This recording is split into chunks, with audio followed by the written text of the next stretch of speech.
Trades कहाँ हैं? श्रीकांत, आज आप कौन से ट्रेड्स ले रहे हैं?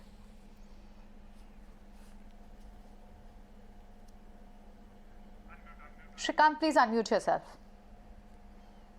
यस यस तो देखिए, कुछ एक स्टॉक्स ऐसे हैं कि जो अभी तक इस पर्टिकुलर रैली में अभी तक पार्टिसिपेट उन्होंने नहीं किया है, बट फॉर्मेशंस इंडिकेट करते हैं कि यहाँ पे अच्छे ब्रेकआउट्स बन सकते हैं। गैस अथॉरिटी गेल, यहाँ पे हमें लगता है कि एक लॉन्ग की पोजीशंस बिल्कुल बनाई जा सकती है। 111 100 साढ़े 11 12 के करीब अभी ये ट्रेड कर रहा है, और यहाँ से अगर ये स्टॉक चलता है तो फिर कम से कम मुझे लगता है कि ये 118 के लेवल्स दिखा सकता है। तो 108 रुपए के स्टॉप लॉस के साथ गेल को लॉन्ग किया जा सकता है। और साथ ही साथ मुझे लगता है कि अगर 112 के ही लेवल्स है गेल के, और इसके अलावा अगर किसी एक स्टॉक पे अगर ध्यान देना है तो इसके बाद मैंने कौन सा दिया था, यस, टेक महिंद्रा। और टेक्नोलॉजी स्टॉक्स में भी अगर आप देखें तो वहां पे एक सिलेक्ट बाइंग दिखने को मिल रही है।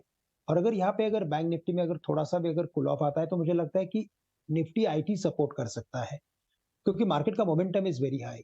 और कई बार हमने ऐसे देखा है कि मिड कैप या जो सेकंड लाइन आईटी कंपनीज होते हैं वहां पे मोमेंटम देखने मिलता है। एक्सेल टेक्नोलॉजीज में मोमेंटम है। टेक महिंद्रा हमें लगता है कि 100 डेज के एवरेज के ऊपर सस्टेन हो चुका है।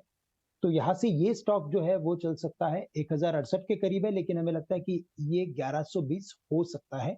और 1040 का स्टॉप लॉस रख के हम टेक महिंद्रा को भी लॉन्ग कर सकते हैं। In fact mid cap IT space में एक्शन भी हम देख रहे हैं, और अब बड़ी दिग्गज कंपनियां भी हैं जो कि मूवमेंट दिखा रही है। टेक महिंद्रा, एचसीएल टेक्नोलॉजीज, ये स्टॉक्स हैं श्रीकांत के रेडार पर। आईटी पैक्स है, इसके अलावा गेल पर भी खरीदारी की कॉल। लक्ष्य, आपने इंडेक्स पर सेल साइंस दिखाएं, क्या स्टॉक स्पेसिफिक भी गिरावट आपको दिख रही है? सेल स्ट्रैटेजी होगी, कौन से हैं स्टॉक आइडियाज जो आपने स्पॉट किए हैं? तो मानसी, स्टॉक में फाइनेंशियल्स में सेल है, आईटी में और ऑटो में कुछ ऐसे स्टॉक हैं जो थोड़ा भी चल सकते हैं। तो सबसे पहले बजाज फाइनेंस जो है वो मेरा सेल है। इसका जो स्टॉप लॉस होगा 67 70 80 के आसपास होगा, और यहाँ से 66 40 तक के टारगेट्स आ सकते हैं। करीब एक से दो से मतलब 2 से 3 दिन आप मान के चलो, बाई थर्सडे ऐसा डिप आ सकता है। बैंक निफ्टी मैंने ऑलरेडी बता दिया, 200 250 के आसपास मेरा स्टॉप लॉस है। अगर वो नहीं निकलता है तो डेफिनेटली यहाँ से हम 500-700 पॉइंट का डिप देख सकते हैं स्पॉट लेवल पे। एचडीएफसी बैंक दूसरा स्टॉक है। करंट जो इसका स्टॉप लॉस होगा वो होगा आपका 1688 1690 का, और मुझे लगता है यहाँ से ये 1635 1640 की तरफ डिप आ सकता है। तो ये स्टॉक हो गए आपके जो बियरिश हैं। उसके अलावा अगर बुलिश की बात करूं तो यहाँ पे महिंद्रा काफी अच्छा लग रहा है मुझे, महिंद्रा एंड महिंद्रा। और विप्रो मुझे काफी अच्छा लग रहा है। यहाँ पे आप करीब 1% का स्टॉप लॉस अगर लगा के आप यहाँ पे ट्रेल करेंगे इसको, तो मुझे लगता है अगले एक हफ्ते में ये थोड़ा सा आपको, जैसे महिंद्रा एंड महिंद्रा ऑलमोस्ट 1310 1325 तक का लेवल दिखा सकता है, उसी तरीके से विप्रो आपको 395 400 तक का लेवल दिखा सकता है।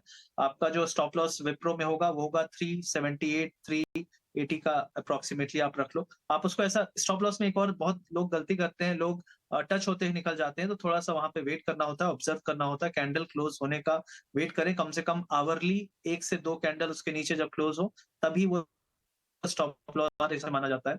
तो उस तरीके से आप ट्रेड कर सकते हैं। तो ये 2 स्टॉक हैं जो बुलिश साइड है, और बाकी जो 2 स्टॉक थे वो बेरिश साइड है। फाइनेंशियल्स में मैं बेरिश हूँ फॉर अ डिप।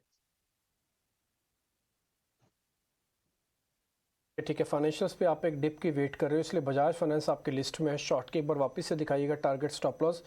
और एक इंटरेस्टिंग बात ये भी दिख रही है, उस पर काफ़ी हद तक श्रीकांत और लक्ष्य दोनों का आम राय है कि आईटी की तरफ शिफ्ट हो सकता है। आईटी के पास अच्छी वैल्यूएशन है, वेटेज है मार्केट की। फाइनेंस के बाद दूसरा ऐसा सेगमेंट जो वेटेज रखता है बाजार में वो आईटी ही है। एक और अपडेट भी आपको दे